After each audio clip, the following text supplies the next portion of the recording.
Ayan, dito sa gilid meron na. Ito yung binili nila Gwen. Ano to, sabi ni Gwen ay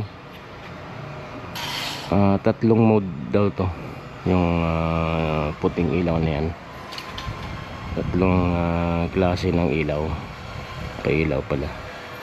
Secret carpenter to, ino-overtime yung mga wirings para makompleto na.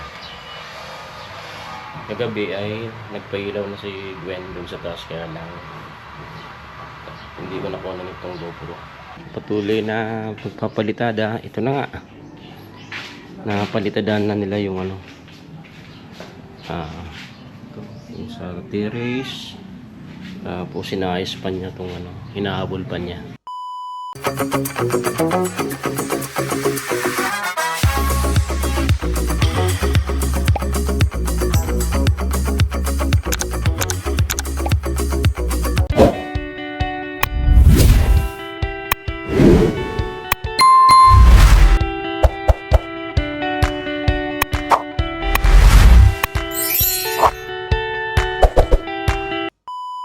Gwenny at yan, as usual, puyat na naman tayo. Nag-uumag na naman tayo na nagkakos dun sa boulevard at nakapagtinda pa rin ng almusal kahit pa paano. Nagpas isang oras lang yung tulog ko, kaya dati lang di naman na kuhanan ng clip sila Way Carpenter to yung pagsimula nila.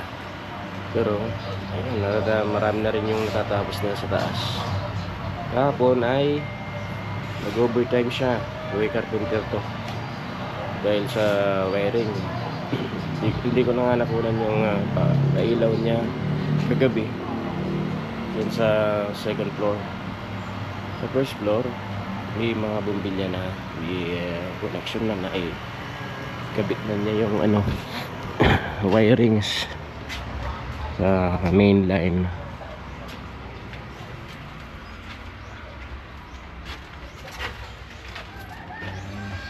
Ano na yan, sariling din niya itong project, bang project. Sarap ng bahay ni Gwen at iayos lang niya yung ibang connection para mapailaw niya pati dito sa ground floor.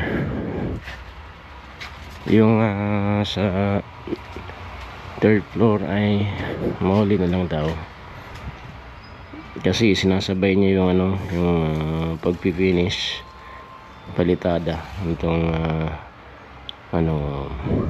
project. Tapos overtime siya para dito sa wirings. At sa lukuyan ay nagbibistay sila. Wala pa yung ano, order ko kasi kahapon yung panibagong buhangin na naman at semento.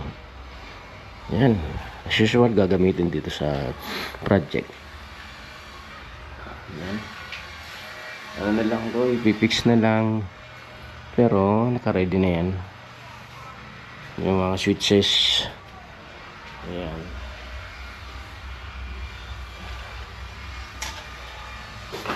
sa tindahan meron na rin sa loob. Ito pansamantala mo ng pailaw habang wala pa yung pinakang connection sa ilaw. At sarap ng bahay, sarap ng bahay, tindahan meron na rin para maliwanag dito pag gabi, kasi meron lang naman ditong solar poste ng solar na kung hindi masyadong mainit ay mahina din naman yung ibibigay niyang ilaw. Kaya dapat may sarili talagang ilaw dito sa project. Ayan, at andun sila, sinisimot muna yung ibang buhangin habang nagantay pa ng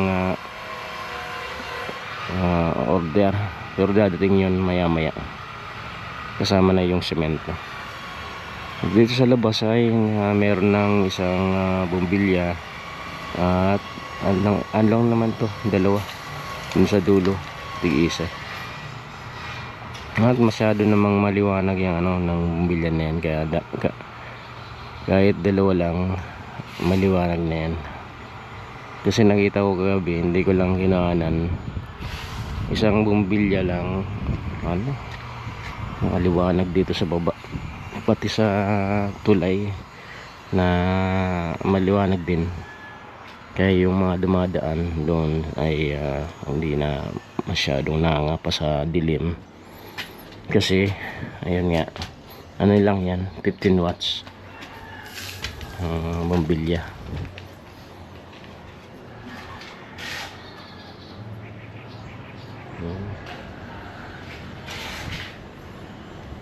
Ay, kung meron sanang na doon sa yung isang klase ng bumbilya para doon sa sa poste, 4 na poste sa taas, ay sana naikabit na ni Kuya Carpenter to,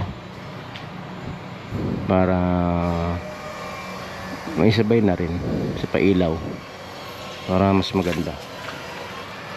Ayan, dito sa gilid meron na, ito yung binili nila Gwen. To, sabi ni Gwen ay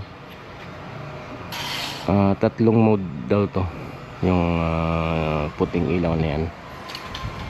3 klase ng ilaw, pailaw pala, may bright, may dim at may color.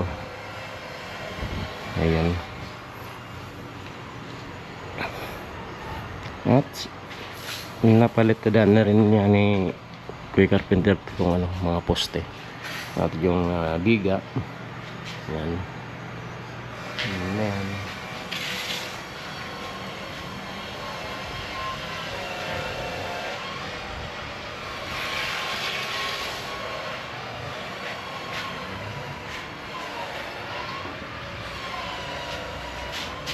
Sa ilalim na lang. At dito yun na lang ito ginawa niya. Ayan, napalitan na rin.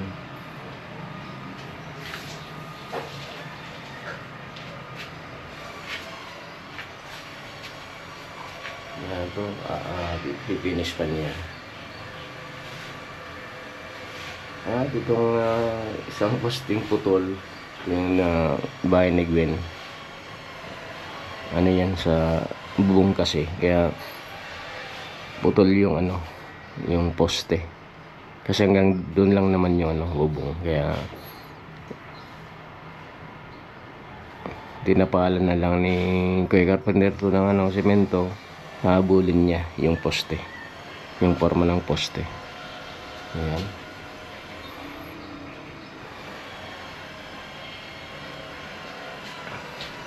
Ito kakat niya ito yung bakal, hindi na ikat ng maayos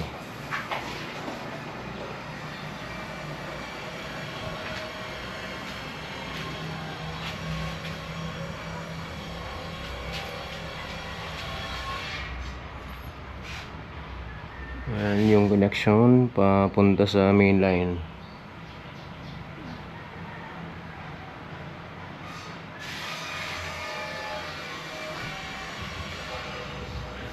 Ready na yung outlet. Ito yung junction box, square box, yung kukumpulan ng mga wirings para malinis tingnan, kaya may ganyan. Yan, pipix na lang to, i-screw na lang sa junction box nya.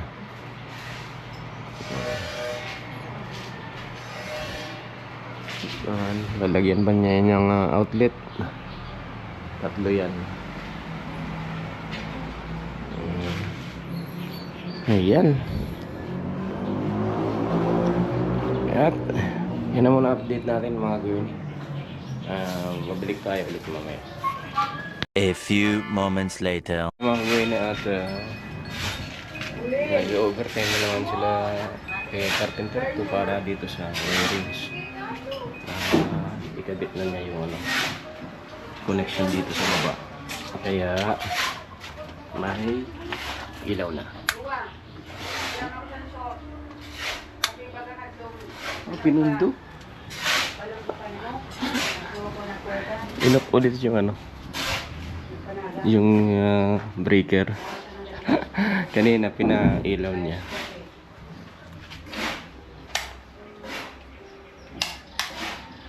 Ayan, mamaya na lang ulit na. Binaba ulit yung breaker. The next day. Ang gawin ni Arat sa patuloy nga nilang paggawa ni Kuya Carpenter 2 dito sa project sa ng bahay ni Gwen ay ayan, nandun sila sa taas at palitada pa rin at si Kuya Carpenter 2 ino-overtime yung mga wirings para makompleto na. Kagabi ay nagpailaw na si Gwen doon sa taas, kaya lang hindi ko nakuha na itong GoPro. Kaya yan, dalan mo natin sila ng snacks. Alas 9 na.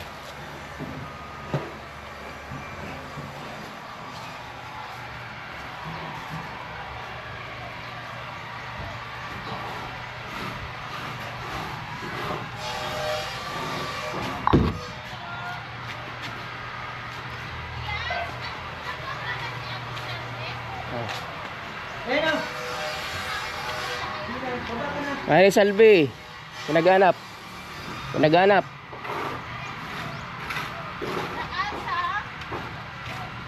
Ano, Mick? Mick?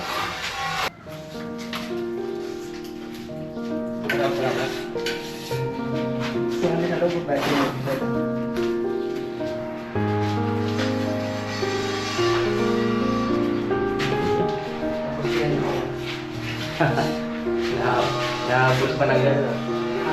Nahabol pa ng gano'n.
Yung square box dito ay yan, inukit nila yung ano para makapasok ng ano, square box para malinis tingnan. Ayan, may mga ilaw na to.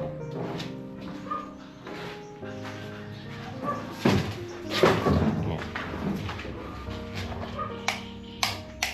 Ayan. Ilaw na yan. Tapos itong ano, extension na to, hindi na ito magagamit kasi ilaw na din sa loob. Ayan. At dun sa labas, ano na lang to, ipipix na lang. Maliwanag na dito pag gabi, hindi na kailangan gumamit nitong extension, may bumbilya para dito sa loob ng tindahan. At sa labas, napakaliwanag niyan pag gabi. Ano kasi to 15 watts. Talagang masyadong maliwanag, pero LED lang yan, hindi makonsumo sa kuryente.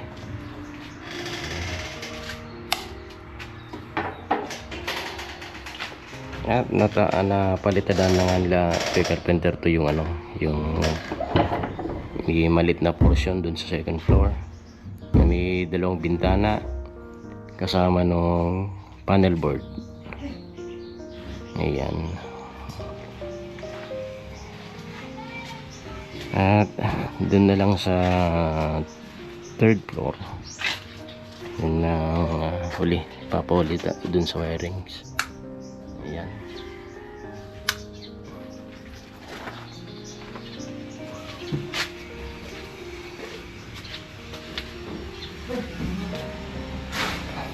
At susunod na nga nila yung parting hagdan sa pagpalitada mamaya. Binasanan niya na ni Kuya Carpenter to. Ibig sabihin nun, yun ang susunod.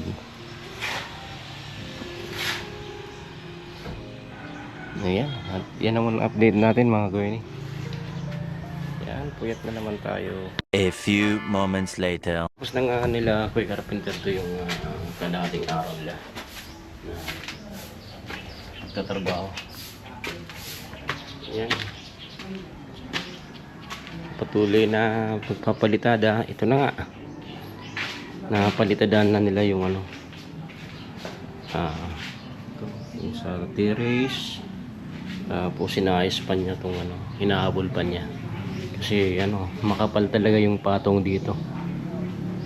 Halata naman sa hulog, oh. Napakakapal nung ano, ipapatong. Hinahabol niya kasi dapat daw magandang tingnan. Yan, ginagawa na lang paraan. Yan, at ito yung ano, kahapon dinagdagan niya yung poste kasi ano nilang yan kaputol ang gawa nung sa bubong.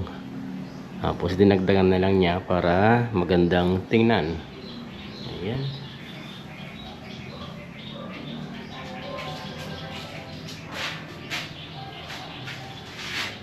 Ayos na lang bintana, ano na lang ilalagay, pwede lang sukatan to. Yung panel board, may mga nakakabit na yan na wirings. At napailawan na nga yung ano, nasa ground floor at dito sa second floor. Kaso lang hindi pa niya nakakabit yung ibang ilaw kasi ano lang, sinisingit lang niya. Yan, may mga junction box pang walang ilaw. Bumbilya pala. Yan. Ito nagagamit na to pag gabi. Ano yan, 3 mode yan. Hindi ka gaya ng ordinaryong bumbilya. Ito naman Halos lahat pare-parehas ang watts niyan. 15 watts para maliwanag, para mas maliwanag. Yan, yung mga outlet okay na. Switch outlet dito, at din dito yung outlet. At yung biga nga pala na kompleto yung paikot sa gilid, yung sa ilalim na lang kompleto na yan, kantuan. At ito yung muli sagdan, napasadanan niya. At mamaya hindi ko alam kung anong susunod niyang gagawin.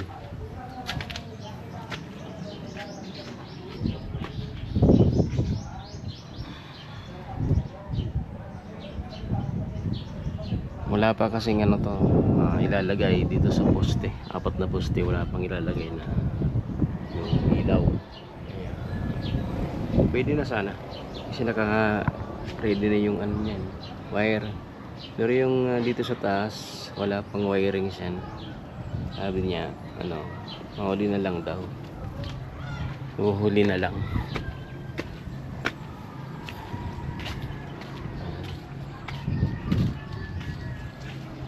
Pero ito pala may na, may wire nang naka ready.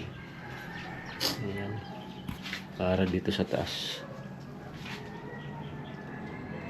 Na yan, nakakabit na sa panel board.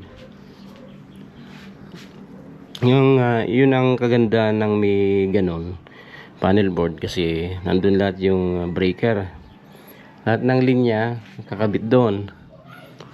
First floor, second floor, third floor. At kung mayroon pang gagawing extension, ay pwede lang idagdag doon, kabit.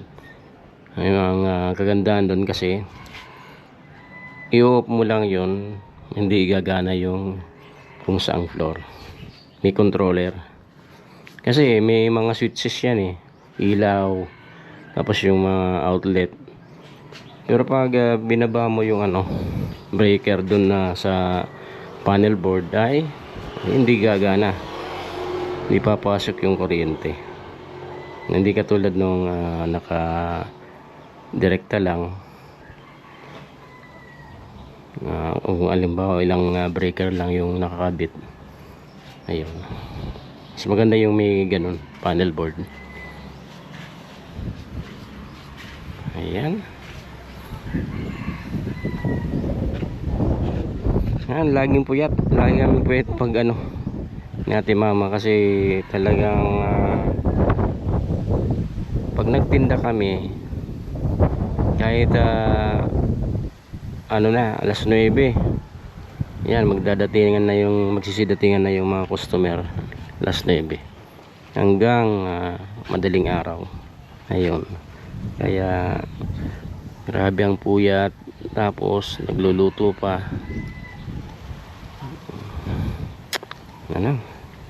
Laban lang yan, hanggat kaya, sige, basta wag lang magkakasakit.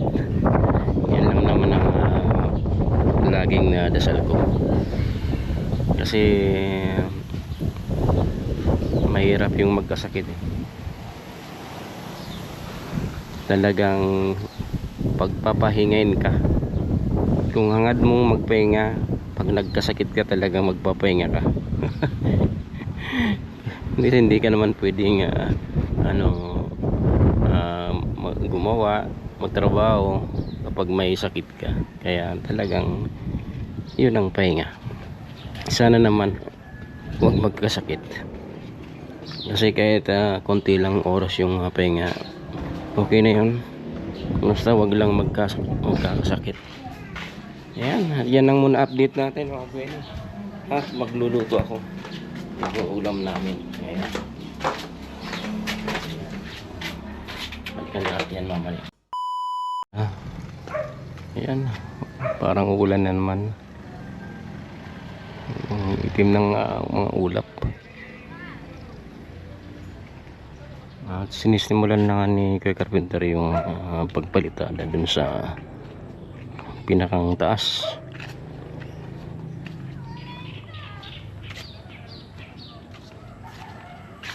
Dito natin siya kukuhanan. Ayun.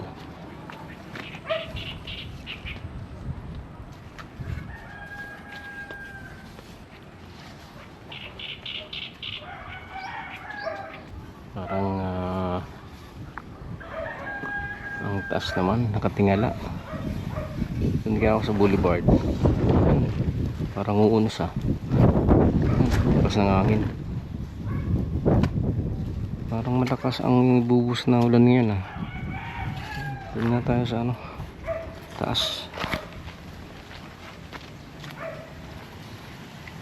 Buwene ang lakas ng ulan na yan babagsak. Maya maya parang ulan na, lamig na ng akin. Kapag lumamig na ang hangin tapos ganyan yung kaulapan ay ayan, madali nang dumating yung ulan. Ayan, mas maganda yung dito view. Ayan, habang nagpapalitada si Kuya Carpenter to, ay si Edwin naman ay anong tawag dyan, dinoduman yung dinoduman yung poste. Yung unang ginagawa nila, yung parang tinatapunan ng hinalong semento para yun ang kapitan ng palitada. Ayan, ganyan lang naman yung ginagawa nila. Simple lang, hakot, halo. Ayan, sabi nga ni Kuya Carpenter to, balikan natin yung sinabi niya na kahit dalawa lang kami okay na, kayang-kaya namin. Sabi ko okay lang ganun. Kala ko dadagdag kayo ng tao, hindi na, simple lang naman yung gagawin ba't magdadagdag pa. Yun ang sinabi niya sa akin. Kaya ayun, nakikita naman kung ano yung katotohanan dun sa sinabi niya.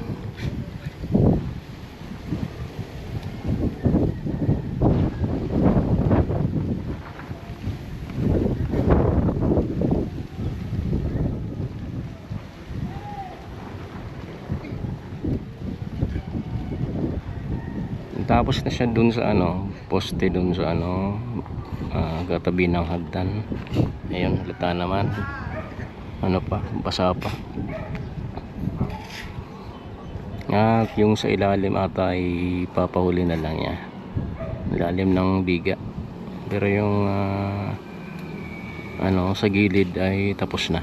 Yung lang dyan, yung medyo mahirapan sila ay yung nasa kanang bahagi, gilid, kasi yan yung pinakang madaming tatapalan.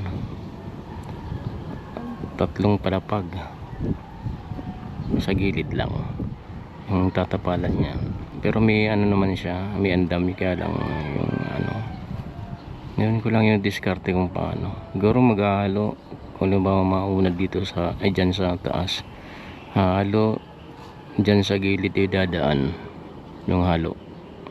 Parang nakita ko yung gagawin nila, di ba, yung andam yun nila, yung bakal isasabit lang dun sa taas, tapos ayun, na sila ng tungtungan. Kaya lang pahirapan ata yan. Lagay pa lang nung andamyo ay medyo nakabitin na sila. Tapos maglalagay po nung tuntungan yung mga kahoy.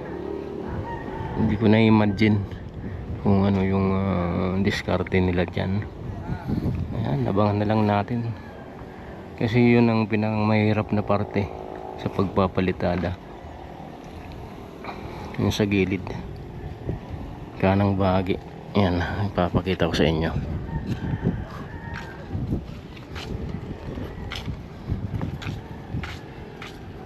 Yan. Yan, sa gilid na yan. Hindi ko alam kung anong discarding gagawin nila. O baka gumamit na sila ng kahoy. Kasi pagdating dito sa walang sasabitan. Walang sasabitan ng bakal. Pagdating sa gitna, kung sa taas meron pa silang sasabitan dun sa rooftop. Kaya lang yung problema nila yung paglalagay ng kahoy.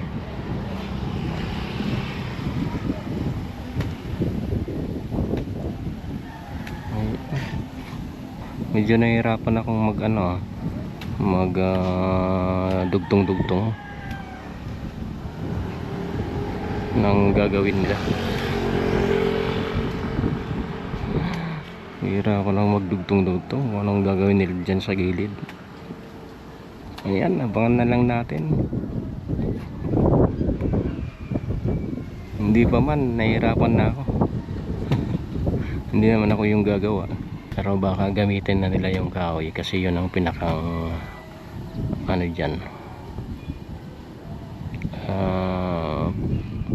pinakang paraan para matuntungan nila ng maayos yung andamyo na gagawin. Ano lang yan, para sa akin lang. Ayan, at babalikan natin yan mamaya mga kagwene kung hanggang saan yung matatapos nila ngayon.